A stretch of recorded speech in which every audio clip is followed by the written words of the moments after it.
자, 오늘 민수기 24장을 볼 텐데요. 우리 지금 민수기 22장에서 오늘 24장까지 지금 누구를 다루고 있어요? 자, 다시 한번 누구요? 발람. 발람은 마술사라고도 할 수 있고 그렇게 불러도 괜찮고 거짓 선지자라고 불러도 부를 수 있죠. 그러니까 마술사라고 하면 오늘날 마술 부리는 그런 마술사들이 아니고 주문을 외우고 그러니까 무당이라고 생각하시면 돼요. 무당.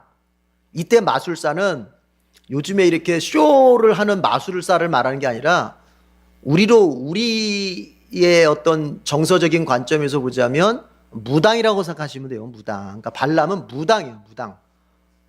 박수무당이죠. 남자니까. 예. 그렇게 생각하시면 돼요. 그런데 여러분 지난번에도 얘기했습니다. 비슷하죠? 뭐가 비슷해요?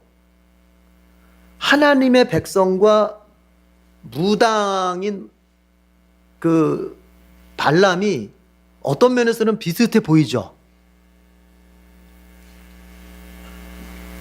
뭐 이렇게 하나님도 좀 이렇게 들먹이고 그 다음에 뭐 내가 말씀대로 뭐 순종해야 된다 뭐 비슷한 얘기들 하잖아요. 오늘도 이제 그 장면이 나올 텐데, 그러니까 우리가 발람을 통해서 먼저 한번 생각해 봐야 될 것은 뭐냐면, 구원받은 하나님의 자녀와 구원받지 못한 불신자가 사실은요 어떤 면에서는요 비슷하게 보이는 면도 있는 거예요. 이게 리더 모임에서는 그런 얘기를 우리가 한 2번 정도 나눈 것 같은데, 여러분 한번 우리 리더들 한번 기억해 봐요. 교회는 예수님의 몸이긴 몸인데 어떤 몸이다? 제가 어거스틴 얘기하면서 아구스티누스 얘기하면서 그런 얘기했죠. 어떤 몸? 섞인 몸이라 그랬죠. 섞인 몸. 뭐가 섞였어요? 신자와 불신자가 섞여 있는 몸이라 그랬죠. 네. 그래서 사실은 우리 신자와 불신자가 섞여 있기 때문에 우리로서는 모두가 참된 신자인 줄 알고 잘 해줘야죠. 거기서 분리시키면 안 된다 그랬잖아요. 우리 그때 분리 얘기하다가 그 얘기했죠. 리더 모임에서. 분리시키는 거는 하나님이 기뻐하지 않는다. 자꾸 아우 저 사람들 믿음 없어 이렇게 하는 거 제외시키고 소외시키고 기뻐하지 않는다 그랬죠. 믿으면 우리만 믿음이 있어. 그러니까 우리끼리 잘하는 이거 아니라 그랬죠. 그렇죠? 어떻게 한다? 나중에 참된 신자와 거짓된 신자, 그러니까 불신자죠. 이걸 나누는 것은 나중에 하나님이 하실 일이고 심판에서, 우리는 어쨌든 하나님께서 한 공동체 안에 여러 사람들을 모아주셨을 때는 우리는 어떻게 믿고 섬겨야 된다? 다 참된 신자로 알고 참된 신자로 믿고 우리는 존중하고 그리고 섬겨야 된다. 이런 얘기를 했습니다. 왜요? 이 세상에 있는 교회는 하나님만이 아는 영적인 교회는 참된 신자밖에 없죠. 그건 하나님만이 아시죠. 그리고 그 하나님만이 아시는 참된 교회, 영적 교회는 이제 하나님께서 드러내실 때가 있어요. 그때가 언제냐면은 예수님 재림하실 때 심판한다고 하는 게 바로 그거예요. 양과 염소 얘기가 마태복음 25장 양과 염소 얘기가 바로 그거잖아요. 참된 양과 거짓된 염소를 예수님이 확 갈라내시잖아요. 그게 세상 마지막 때 있는 일이에요. 그러니까 그거는 하나님이 하시는 일이에요. 우리는 거기까지는 우리가 할 수 없네요. 우리는 어쨌든 이 지상에 있는 교회는, 지상에 있는 그리스도의 몸인 교회는 섞인 몸이니까 그걸 우리는 딱 인정하고 서로가 서로에 대해서 어떤 믿음의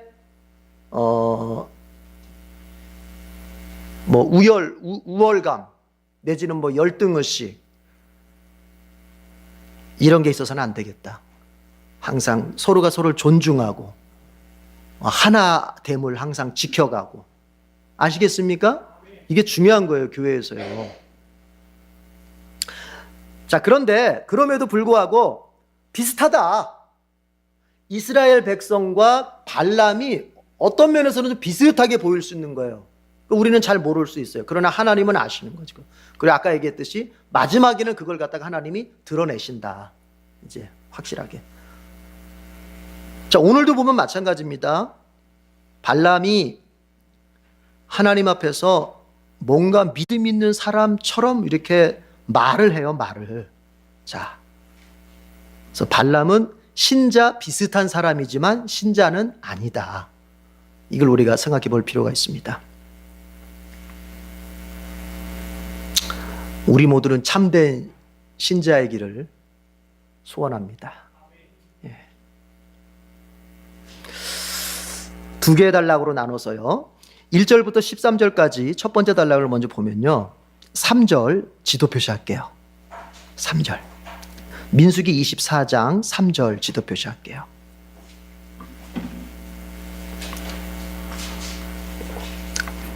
다 같이 읽어보겠습니다. 시작. 그는 예언을 선포하였다. 부올의 아들 발람의 말이다. 눈을 뜬 사람의 말이다. 자, 5절 6절 망원경 표시하겠습니다. 3절을 이제 서브해주는 구절이죠. 3절을 뒷받침해주는 그런 구절이죠. 5절 6절. 사실은 9절까지 다 해야 되는데 그럼 너무 길어지니까 그냥 표시는 5절 6절까지만 하고 읽기는 9절까지 읽어볼게요. 자, 5절부터 시작. 야곱아 너의 장막이 어찌 그리도 좋으냐. 이스라엘아 너의 사는 곳이 어찌 그리도 좋으냐. 계곡처럼 뻗었구나. 강가의 동산 같구나. 주님께서 심으신 침향목 같구나. 냇가의 백향목 같구나. 물통에서는 물이 넘치고 뿌린 씨는 물을 흠뻑 먹을 것이다. 그들의 임금은 아각을 누르고 그들의 나라는 널리 위세를 떨칠 것이다. 하나님이 그들을 이집트에서 이끌어내셨다. 그에게는 들소와 같은 힘이 있다. 그는 나라들 곧 대적들을 집어삼키고 대적들의 뼈를 짓부수며 활을 쏘아 대적들을 꿰뚫을 것이다. 엎드리고 웅크린 모양이 숫사자 같기도 하고 암사자 같기도 하니 누가 감히 일으킬 수 있으랴. 너에게 복을 비는 이마다 복을 받을 것이요 너를 저주하는 자마다 저주를 받을 것이다. 아멘. 여러분, 우리가 한 절 한 절, 한 단어 한 단어의 뜻은 우리가 생각해 보지 않더라도 자, 분위기가 뭐예요? 뭔가 하여튼 이스라엘이 좋다 이거 아닙니까? 그렇죠? 그래서 우리가 끝까지 읽어본 거예요. 이게 지금 마찬가지예요. 지금 계속 이게 지금 발람의 세 번째 예언이거든요. 세 번째 예언. 이스라엘을 보면서 세 번째 예언을 하는 거예요. 여러분은 우리 23장에서 봤지만 첫 번째, 두 번째 예언에서 발락은 발람한테 자꾸 뭘 요청합니까? 저주해달라고 요청하죠. 그리고 어떤 면에서는 발람도 저주를 하고 싶은 거예요, 사실은. 저주를 하고, 그래야 돈을 왕창 벌으니까. 그런데 지금 하나님께서 발람의 입을 딱 붙잡고선 저주 대신 뭘 하게 만드세요? 축복하게 만드시는 거예요. 축복하게. 그래서 지금 저주도 마음대로 못하는 거예요. 저주도. 오로지 하나님이 축복만을 명령하셨기 때문에 저주 전문가인 발람조차도 저주를 못하고 계속 그 입에서 축복을 지금 선포하고 있게 됩니다. 이게 세 번째 예언인데요. 이 세 번째 예언도 역시 발람이 지난번에 보니까 발락이 발람한테 그랬죠. 왜 자꾸 저주해달랐는데 자꾸 왜 복을 빌어주냐, 왜 축복하냐. 그래서 또 다른 데로 데려갔잖아요. 자, 여기선 좀 이렇게 좀 저주 좀 해다오. 그러니까 또 발람은 잘하는 거 있죠. 이 사람 꼭 장소 바뀌면 하는 거 있죠. 뭐 있죠? 7제단을 쌓고 순양 또 숫소 7마리씩 가져다가 쌓아 올리고 뭐 이렇게 하죠.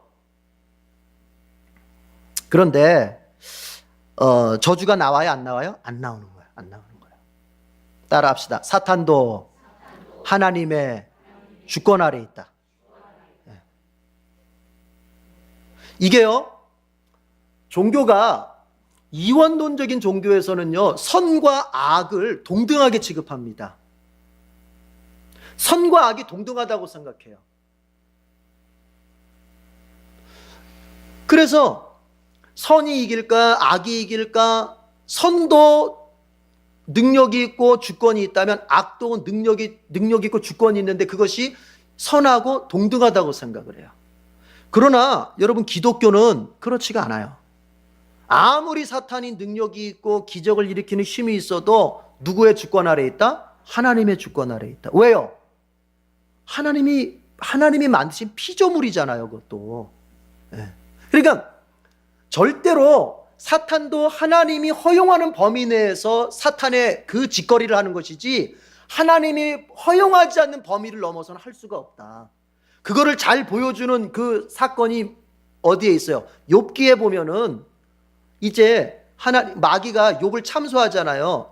하나님, 욥이 뭐 이유가 있으니까 신앙생활 열심히 하지 뭐 이유 없는데 신앙생활 열심히 하겠습니까? 하나님께서 뭐 좀 복도 주시고 잘 되게 하니까 걔가 신앙생활을 그래도 하는 것이지, 하나님이 만약에 물질 뺏어가고 자식 뺏어가고 건강 뺏어가고 이렇게 하면 아마 욥이 하나님 신앙생활 때려칠걸요? 이렇게 하잖아요. 그러니까 하나님께서 마귀에게 어떻게 허용하십니까? 그럼 좋다. 첫 번째는 욥의 재산을 한번 네가 건드려 봐라. 욥은 건드리지 마. 욥의 재산을.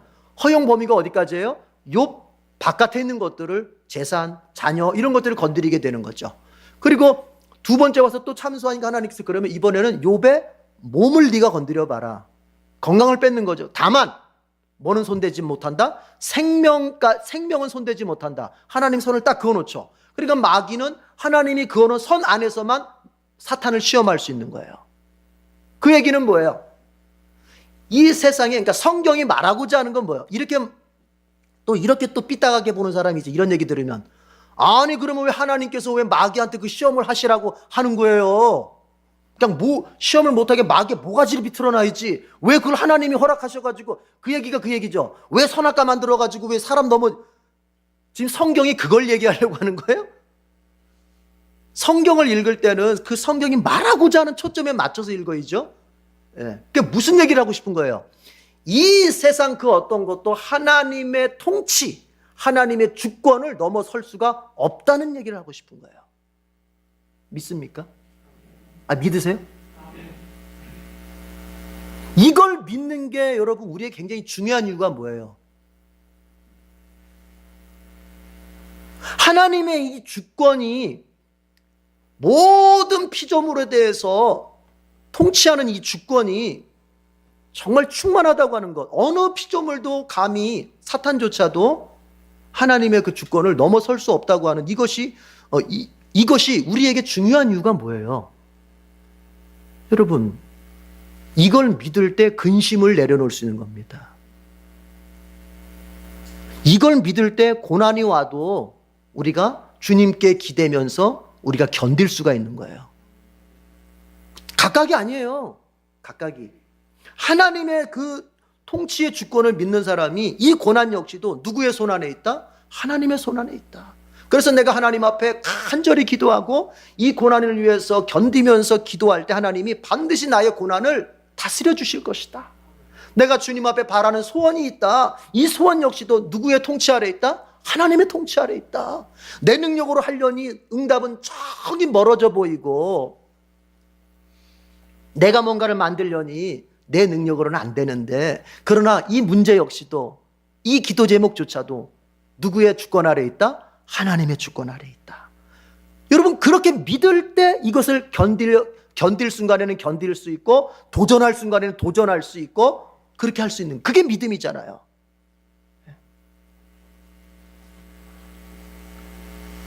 그러니까 발람은 저주하고 싶은데 하나님이 허락하지 않는 거예요. 여러분,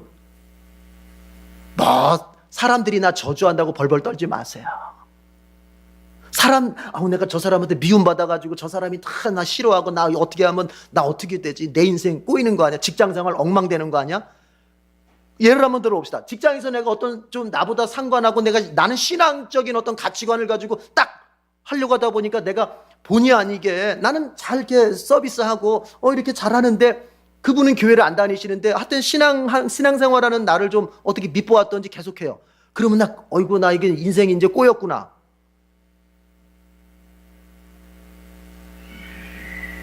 그거 걱정하지 말자는 거예요. 왜요? 그 사람이 나를 저주하려고 해도, 그 사람이 나를 어떻게 하려고 해도 하나님이 허락하지 않으면 안 되는 거예요. 믿으십니까?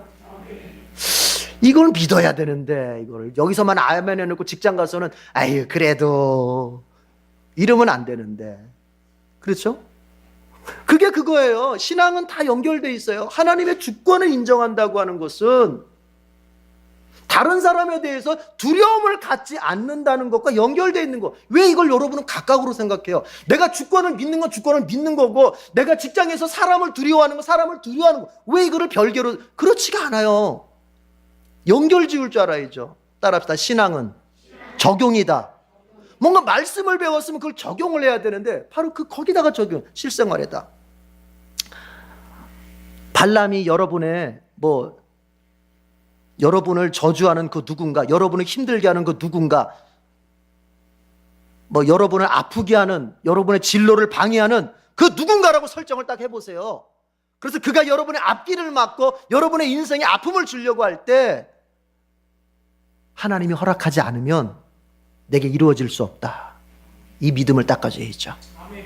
자, 그런데 여기까지 가봅시다. 그런데 그 사람이 나를 아프게 했고 그 사람이 내 길을 방해했어. 뭐야, 목사님, 아이고 저기 하나님이 허락하지 않으면은 저 사람 나한테 꼼짝도 못한다더니 어떻게 나를 어렵게 했어. 이건 어떻게 해석을 해야 돼요? 그렇죠. 여기서 다 지금 마음으로는 다 믿음의 해석들을 하고 있잖아요. 그렇죠? 네. 뭐예요? 하나님이 그거를 막으실 수 있고 오히려 그들의 저주를 축복으로 바꿔주실 수 있는 분이심에도 불구하고 현실적으로 그가 나를 아프게 했고 그가 나를 넘어지게 만들었고 그가 내 길을 방해하고 있어. 지금 현재 그건 뭐예요? 여러분, 그건 훈련이에요. 뭐라고요? 훈련이라고요. 그 사람 통해서 하나님 나 지금 훈련시키는 거예요. 내게 뭔가 부서져야 할 게 있어요. 내게 뭔가 단련돼야 할 게 있어요. 내게 뭔가 하나님 앞에서 회개하거나 하나님 앞에서 내가 뭔가 겸손해져야 될 부분이 있는 거예요. 그런데 도대체가 그냥은 안 되니까 나의 옆구리에 뭘 주셨다? 가시를 주신 거예요. 가시를 콕콕 찔리도록. 콕콕 찔리는 거 어떻게 해요? 아유, 하나님 아픕니다. 살려주십시오. 결국 이렇게 되는 거죠. 그러니까 두 가지 차원에서 봅시다. 하나님은 나를 향한 저주를 막고 오히려 나에게 축복으로 바꿔주실 수 있다. 그럼에도 불구하고 내게 좋지 않은 일이 벌어졌을 때는 그것은 뭐다? 훈련이다, 훈련. 우리 지난 주일에 지난 주일인가 했던 것처럼 복을 받게 하는 그릇이다. 그거는 이렇게 가는 거예요. 이렇게. 그렇게 보면 여러분, 나에게 나쁜 것이라고 하는 건 아무것도 없어요. 신자에게 나쁜 것이라고 하는 것은 아무것도 없어요. 그렇죠? 아무것도 없어요. 복은 복대로 좋은 거고 고난은 고난대로 내게 이제 곧 나에게 복으로 바뀔 거니까 나쁜 게 없어요. 우리 옆 사람에게 그렇게 한번 축복하십시다. 당신에게 온 것은 나쁜 게 없습니다. 나쁜 게 없어요. 다 좋은 거예요. 다 감사한 거예요. 자, 그게 오늘 여러분 제가 방금 말씀드린 이게요, 그냥은 그렇게 안 보여요. 여기서 백날 나에게 나쁜 건 없습니다, 다 좋습니다 막 이래도 이제 집에 가면 그래도 나쁜 거 있습니다, 이거 나쁩니다 이렇게 되는 거예요. 이제 또 집에 가면 달라져요. 이거는 교회용이고 이거는 가정용입니다 이렇게 틀려지는 거죠. 그러면 나쁜 게 없어요. 신자에게는 다 좋은 것만 있어요. 이렇게 되려면은 그게요 그냥 되는 게 아니에요. 우리의 죄성은 찾고 어떤 성질을 가지고 있냐면은 좋은 것도 나쁘게 보고 싶은 성질을 가지고 있거든요. 하나님이 주신 복도 저주로 보고 싶은 마음이 우리의 죄성인데 하물며 나쁘게 보일 수밖에 없는 그거를 어떻게 좋게 봐요? 그렇게 못 봐요. 우리가 나빠 보이는 그걸 갖다가 좋게 보려면요, 내 죄성을 거스를 수 있는 어떤 힘이 있어야 돼요. 나의 본성을 넘어설 수 있는 힘이 있어야 돼요. 그게 뭔지 아세요? 그것을 사도 바울은 딱 이렇게 이름 붙인 거예요. 성령 충만, 그렇게 붙인 거예요. 내가 성령 충만하면요 나쁜 게 좋은 거로 보여요. 고난이 복으로 보여요. 길 막는 사람이 오히려 나를 복으로 인도하는 사람처럼 보여요. 이렇게 되는 겁니다. 오늘 여러분 저기 보세요. 어디를 보시냐면 5절 6절 5절만 읽어봐요. 5절만. 민수기 24장 5절 다 같이 시작. 야곱아 너의 장막이 어찌 그리도 좋으냐, 이스라엘아 너의 사는 곳이 어찌 그리도 좋으냐. 지금 야곱이란다. 이스라엘 백성이 야곱의 자손이죠.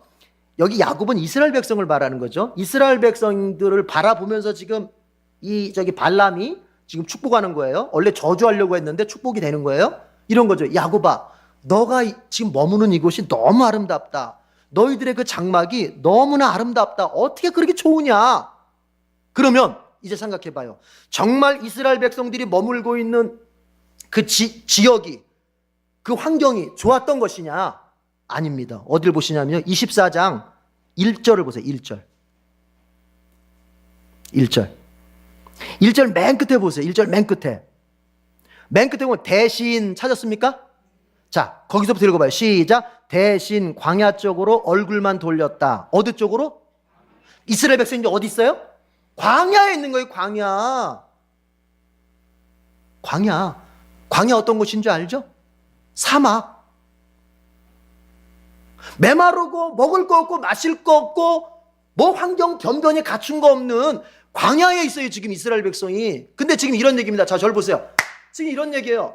이스라엘 백성이 광야에 있는데 발람이 광야 쪽으로 얼굴을 돌려서 이스라엘 백성들을 보면서 지금 말하는 게 뭐냐면, 야곱아, 너희들의 있는 곳이 왜 그렇게 아름답냐? 너희들의 장막이 왜 그렇게 좋으냐? 이렇게 보는 거예요. 환경으로 보자면 광야고 환경으로 보자면 나쁜 곳인데, 지금 발람의 눈에는 어떻게 보여요? 좋은 곳으로, 아름다운 곳으로. 뒤에 보면요, 무슨 뭐 강가의 동상 같구나, 뭐 이런 얘기는 뭐냐면 풍성한 곳으로, 이런 의미 있거든요. 이게 다 9절까지 보면은. 그러면 여러분, 어떻게 사막 땅을 갖다가 풍성한 땅, 아름다운 땅, 정말 좋은 땅, 어떻게 이렇게 말할 수 있어요? 그러면은 발람이 지금 이게 그냥 하는 말입니까? 그렇지 않죠. 진심이죠. 진심은. 왜냐하면 지금 발람은 자기가 하는 게 아니니까. 자, 그러면은 이겁니다, 여러분. 발람이 그렇게 할 수 있었던 그 어떤 그 원인이 뭐냐? 2절 보세요. 2절 맨 끝에 봐요. 자, 2절 아니 중간쯤 봅시다. 그럼 뭐라고 됐냐면은, 그때에 그에게 뭐가 내렸다? 하나님의 영이 내린 거예요. 하나님의 영. 하나님의 영은 뭐예요? 이게 신약의 성령을 말하는 거예요. 성령. 구약에서는 그걸 하나님의 영 이렇게 얘기를 하는 거예요. 하나님의 영. 성령이 지금 누구에게 내려서? 발람에게 성령이 내린 거예요. 성령이. 또 하나 봅시다. 어딜 보시냐면 4절 보세요. 4절 맨 앞부분 읽어봐요. 제가 그만할 때까지. 시작. 하나님의 말씀을 듣는 사람의 말이다. 지금 뭘 들어요? 말씀을 듣는 거예요. 그러면서 맨 끝에 보니까, 4절 맨 끝에 보니까 오히려 두 눈을 밝히 뜬 사람의 말이다. 아하, 이제 됐습니다. 여러분 종합해 보죠. 발람이 이스라엘이 머물고 있는 광야 땅을 보면서 좋은 땅, 아름다운 땅, 풍성한 땅, 물이 넘치고 정말 평화가 있고, 이스라엘 백성을 향해서는 너네 들소처럼 사자처럼 힘이 있는 백성들에서 이렇게 막 칭찬하고 그렇게 축복하는데, 그렇게 할 수 있었던 건 뭐냐? 성령이 임하고 말씀을 들으니까 그렇게 되는 거예요. 여러분이 여러분의 인생을 갖다가 긍정적으로 보려고 애쓴다고 해서 그렇게 되는 게 아니에요. 긍정의 힘으로 되는 게 아니에요. 내가 막 짓눌려 죽겠고, 물질에 짓눌려 죽겠고, 건강에 짓눌려 죽겠고, 인생이 무거운 짐에 짓눌려서 죽겠는데 내가 막 긍정적으로 생각하려고 한다고, 뭐 잠깐은 그렇게 됐죠. 잠깐 아침에 나갈 때 그래, 이건 긍정적으로 생각하자. 점심때쯤 되면 어때요? 이제 파김치가 되면서 다시 마음이 또 그냥 부정적으로 돼요. 이건 사람의 힘으로 되는 게 아니에요. 두 가지가 돼 있어야 돼요. 뭔지 아세요? 성령으로 충만해 있어야 돼요. 성령으로. 그리고 말씀이 자꾸 내게 들려야 돼요. 말씀이. 그러니까 발람의 눈에는, 이 발람이 아무리 이 사람 악한 사람이라도 성령이 역사하고 하나님의 말씀이 역사하니까 그 광야 땅을 바라보면서, 야, 좋은 땅이다, 아름다운 땅이다, 풍성한 땅이다. 우리의 인생 속에 고난이, 우리의 인생 속의 환경이 여러분 우리 눈에 좋게 보이고 좋게 보이느냐 나쁘게 보이느냐, 이거 뭔지 아세요? 환경 탓 아닙니다. 내가 성령으로 충만해져 있고 하나님의 말씀을 딱 붙들고 내 환경을 보면요, 내 환경이 좋게 보이는 거예요. 성령으로 충만해지고 하나님의 말씀으로 내가 충만해져 가지고 내 자신을 볼 때는요, 과거 현재 미래 내가요 좋게 보이는 거예요. 긍정적으로 보이는 거예요. 과거에 내가 실패했던 것들, 과거의 상처들 성령 충만하고 말씀으로 보면요, 어떻게 보는 줄 아세요? 그 상처와 그 실패들이 있어서, 그때 그게 실패들이 있어서 내가 오늘 이렇게 예수 믿게 됐다. 은혜다. 은혜로 보이는 거야. 성령 충만하고 말씀으로 충만해져서 지금의 나의 현재를 볼 때 비록 내가 고난 가운데 어려움 가운데 있어도 아니야, 이거 복 받는 그릇 준비하는 거야, 이렇게 보이는 거예요. 성령 충만하고 말씀으로 충만해져서 미래를 바라볼 때 여러분, 우리가 미래를 어떻게 바라볼 수 있느냐? 요셉처럼 주님 나를 높여주실 것이다, 그 비전 속에서 우리의 미래를 보게 되는 거예요. 이게 인간의 의지로 되는 게 아닙니다. 뭐가 돼야 돼요? 성령이 충만하고 말씀이 충만해야 돼요.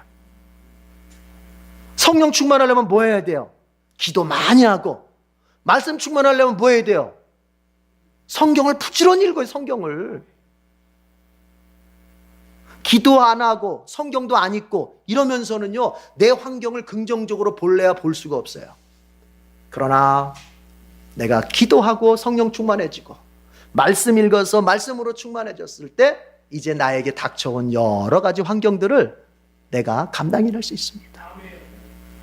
목사님, 저는요 원래 성격이 낙천적이라 꼭 그렇게까지 안 해도 저는 다 긍정적으로 보입니다. 이런 사람 있나요? 그럴 수 있죠. 원래 성격이 낙천적이야, 그냥. 그래서 그냥 뭐 보면은 에이 잘 되겠지 뭐 이래. 그러면요, 하나님께서 그 사람을 어떻게 다루시냐면요, 낙천적이라는 말을 갖다 붙지 못할 정도로 아예 벼랑 끝에다가 밀어넣어 버리는 거예요. 그 사람을 성격으로는 안 통하도록 만들어버려요. 그 성격으로는 극복할 수 없는 환경에다가 그 사람을 집어넣어 버리는 거야. 성격으로는 도저히 극복할 수 없고 오직 누구한테 매달려야만 극복될 수 있는 환경, 하나님께 매달려야만 극복될 수 있는 환경 속에다가 그 사람을 딱 넣어버리는 거예요. 그 사람을. 이러면 얼마나 비참해요. 그러니까 그러기 전에 빨리 뭐예요? 아니요, 성령 충만하고 말씀이 충만해져서 항상 신앙으로 뭔가 환경을 바라보는, 내 성격의 낙천적인 것 때문에가 아니라. 아시겠습니까? 네.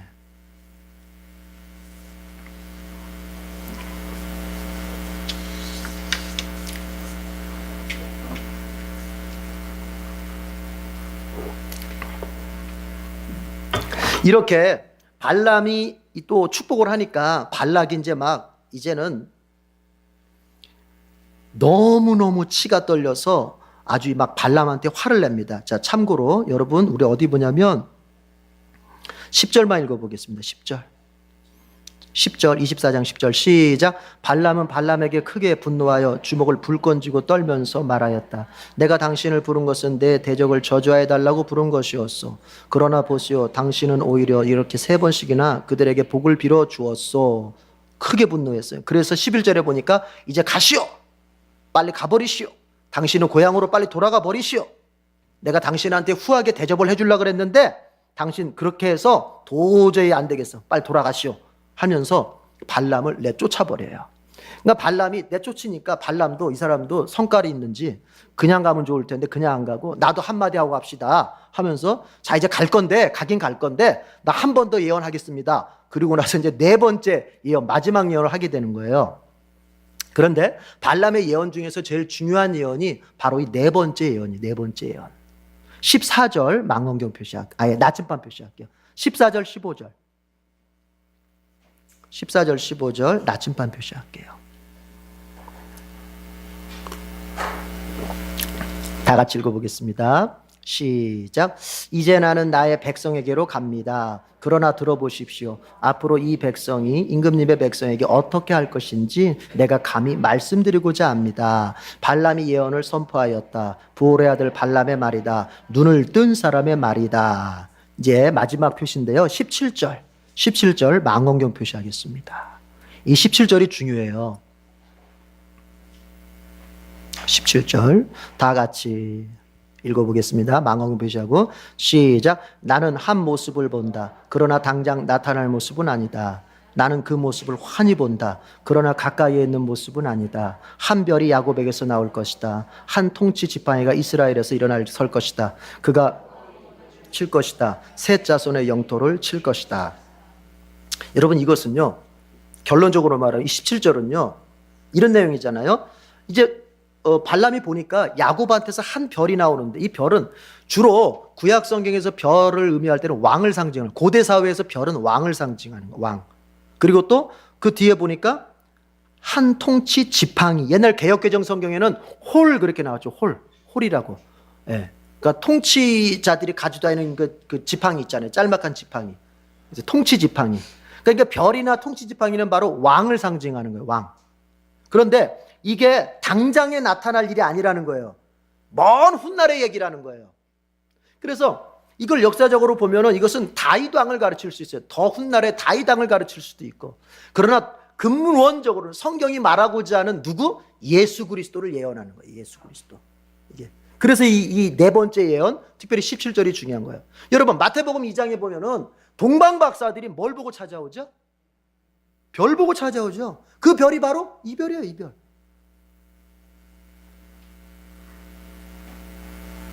하나님께서 발람을 통해서 메시아가 이 땅에 오실 거라는 걸 미리 예언하시는 거예요. 그거를 별로 상징해가지고 바벨론 사람들이 그걸 그렇게 들은 거예요. 그래서 이제 별이, 이상한 별이 나타났을 때, 뭔가 비범한 별이 나타났을 때, 아, 그게 바로 구약에서 예언했던 그 메시아 별인가 보다 하게 되는 거예요. 그게. 여러분, 그런 놀랍지 않습니까? 어떻게 거짓 선지자를 통해서 하나님께서 이렇게 예수 그리스도 메시아를 예언하실까요? 이게 하나님의 능력이에요. 이게 하나님의 능력이에요. 하나님은요, 어떤 능력이 있습니까? 저주를 축복으로 바꾸는 능력이 있고요, 믿지 않는 자를 통해서도요, 세상 가운데 예수 그리스도를 드러낼 수 있는 그런 능력자십니다. 아시겠어요? 예. 희한해요. 그래서 세상에 우리가 문화나 세상의 어떤 역사도 유심히 들여다보는 게 뭐냐면, 꼭 교회의 역사와만 관련해서, 교회의 일과만 관련해서 하나님이 자신을 드러내는 것이 아니라 세상의 역사, 세상의 일 가운데서도 하나님의 영광을 드러내시고 하나님이 하시는 일을 드러내실 때가 있는 거예요. 저는 요즘에 우리나라의 정치사에서도 하나님이 하시는 일들이 있구나, 이렇게 보는 편입니다. 예. 하나님이 뭔가 지금 이걸 지금 바꿔가시려고 하는 게 있다, 이 생각이에요. 제가 왜 이 말씀을 드리냐면, 여러분의 가정생활, 여러분의 직장생활을 신앙생활에서 무슨 격리된 그런 영역으로 놔두면 안 돼요. 여러분의 가정생활, 여러분의 직장생활이 일반 생활이잖아. 일반 사회생활이에요. 그렇죠? 그러나 그것이 여러분, 하나님이 나타나고 하나님의 계시가 드러나고 하나님의 영광이 나타나고 예수 그리스도가 드러나는 바로 그러한 장이 될 수 있고, 그렇게 돼야만 되는 것입니다. 네. 여러분, 이런 건 어때요? 여러분이 예수님을 잘 믿어서 직장에서나 지역에서 이웃들한테 여러분이 예수 믿는 사람들답게 잘 살아보세요. 그러면 여러분, 이런 일도 있습니다. 자기는 교회 안 다녀. 자기는 교회 안 다니면서 누군가한테 이렇게 얘기합니다. 아이, 누구 다니는 교회 쫓아가. 이렇게 얘기합니다. 아세요? 그런 경험들 있으세요? 있어야죠. 그러니까 자기는 교회 안 나가는데, 자기가 내 대신 전도를 해주는 거예요. 전도를. 내가 예수 믿는 모습을 정말 잘 보이면요, 이제 주변에서 교회를 어딜 나가야 될까, 어쩌고 저쩌고 하잖아요. 그러면 다른 교회 가지 말고 저기 아무 개가 다니는 교회 나가. 거기가 좋은 것 같아. 이렇게 된단 말이에요. 하나님은 믿지 않는 자의 입술을 통해서도 하나님은 전도할 수 있고 예수 그리스도 나타낼 수 있는 거예요.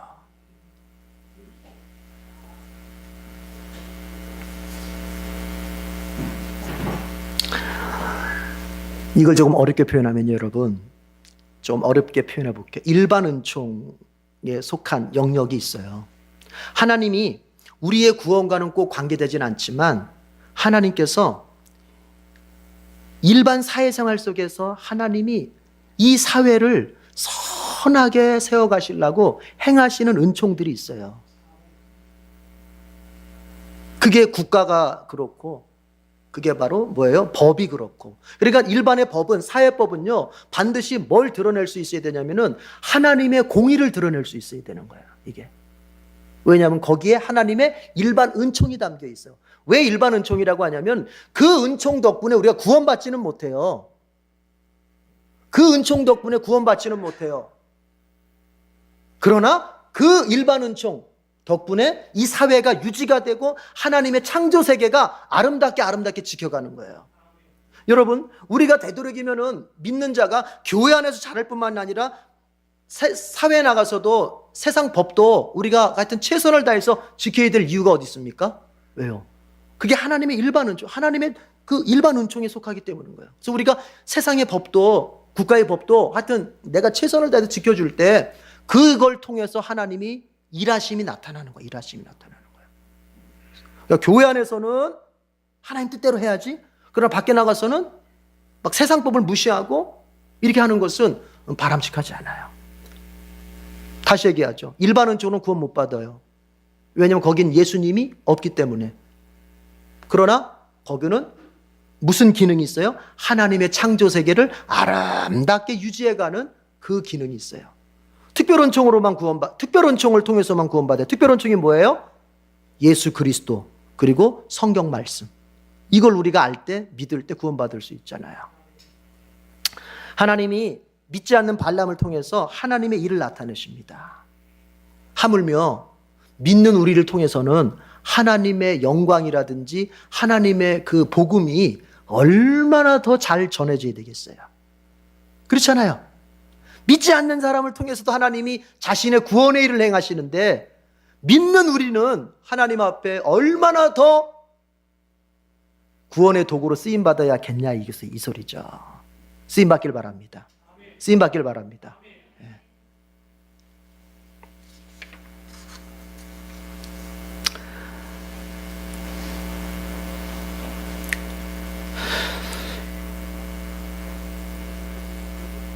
자, 한 가지만 얘기하고 마치겠습니다. 발람이 이렇게 얘기를 하죠. 여러분 어디 보시냐면은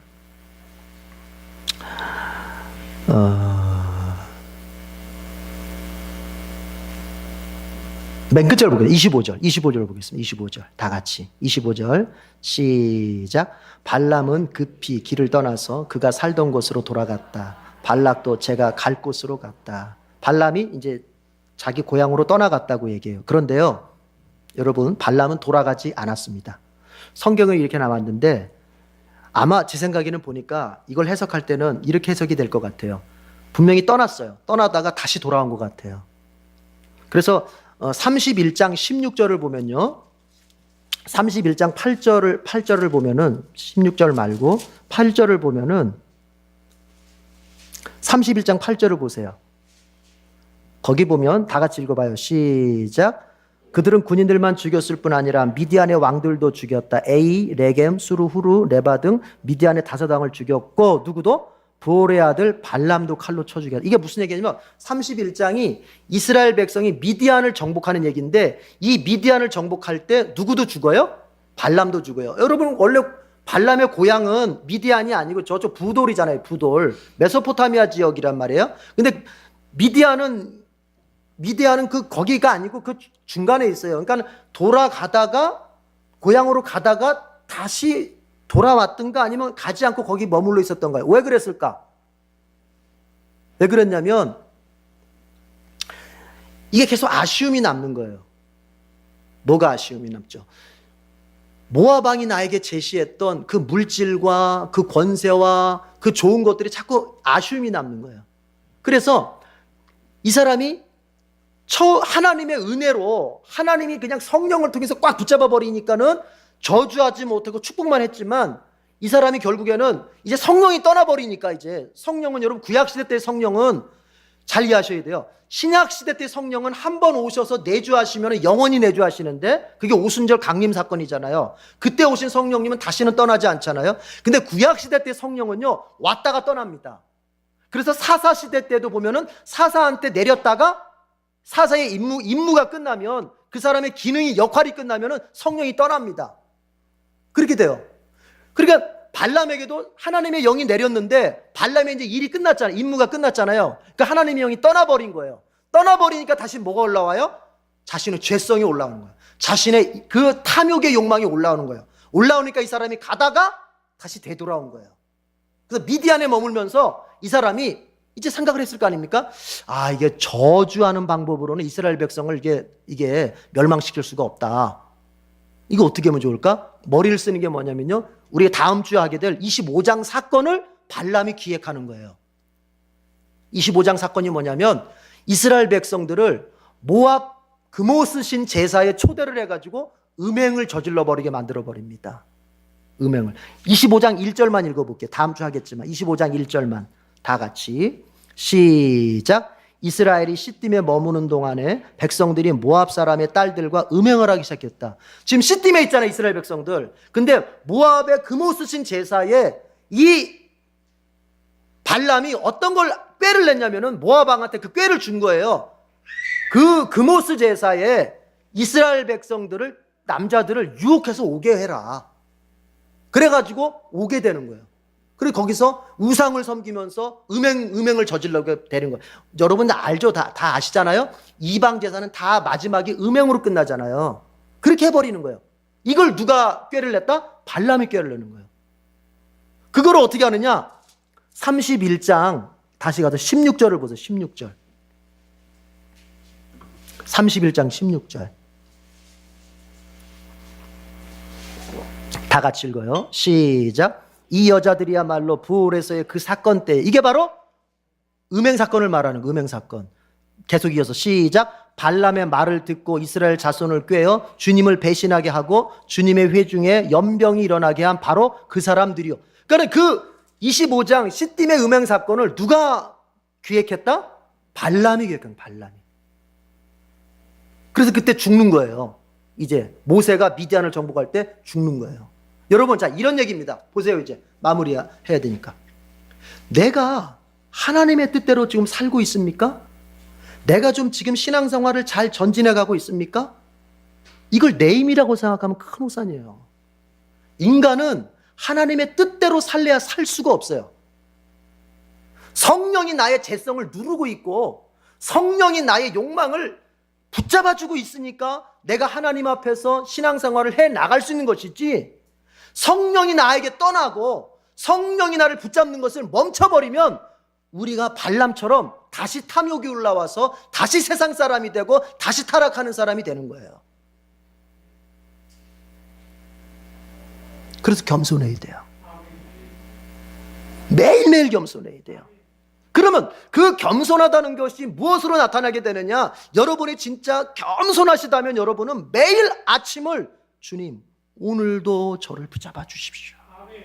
주님이 오늘 나를 붙잡지 않으면 나는 또 그 옛날 그 타락했던 모습, 육신의 욕망을 따라서 방황했던 그 모습, 나 그 사람으로 다시 돌아갑니다. 주님, 오늘 하루를 붙잡아 주십시오. 이렇게 하는 사람은 그 사람 겸손한 사람 맞아요. 그러나 그거 안 하는 사람은 말만 뭐 그렇게 한다고 되는 게 아니에요. 여러분, 말은요, 제가 시간이 없어서 그러죠. 13절 보면요, 말은 잘해요. 발람이 뭐라고 막 13절에 보니까 나는 하나님이 말씀하시는 것만 말한다. 들으면은 이거 믿음 되게 좋은 사람 같아. 근데 이게 뭐예요? 이게 바로 교회용이에요. 교회용. 질문 받으면 정답 얘기하는 교회용. 아시겠죠? 그러나 실제는 어떤 거예요? 그저 육신의 탐욕, 더 부자가 되고 더 잘 살고 그저 하나님 없이 그냥 더 육신의 탐욕, 이것이 항상 막 그 끓는 용암처럼 언제든지 터지려고 하는 그 활화산처럼 그렇게 막 부글부글 끓고 있는 거예요. 그나마 그걸 누가 붙잡고 있었다? 성령이 하나님의 영이 왔을 때는 하나님의 영이 그걸 눌러주고 있었기 때문에 발람이 그래도 축복했던 거예요. 그러나 하나님의 영이 떠나자 그는 자신의 본색을 드러내는 것입니다. 여러분, 우리가 구원받았습니다. 그러나 아직 우리에게는 죄인의 모습이 남아 있습니다. 그 죄인의 모습 우리의 힘으로 누를 수가 없어요. 성령이 눌러주셔야 돼요. 그래서 우리는 죄의 습관을 누르려고 애쓸 게 아니라 우리는 성령으로 충만해지기를 애써야 되는 거예요. 기도로 늘 주님 앞에 겸손하게 회개로 주님 앞에 겸손하게 나갈 때 내 안에 성령이 충만해지고 이 충만하신 성령이 나의 죄성을 눌러서 나로 하여금 거룩한 길, 예수께서 가신 그 좁은 길, 그 길 가게 만드는 것입니다. 그리고 그 길 끝에서 영광스러운 우리 주님을 보면서 다시 다시금 그 품에 안겨서 영원한 생명을 누리게 될 것입니다. 그때까지 성령 충만함으로 승리하는 우리 모두가 되기를 축복합니다. 우리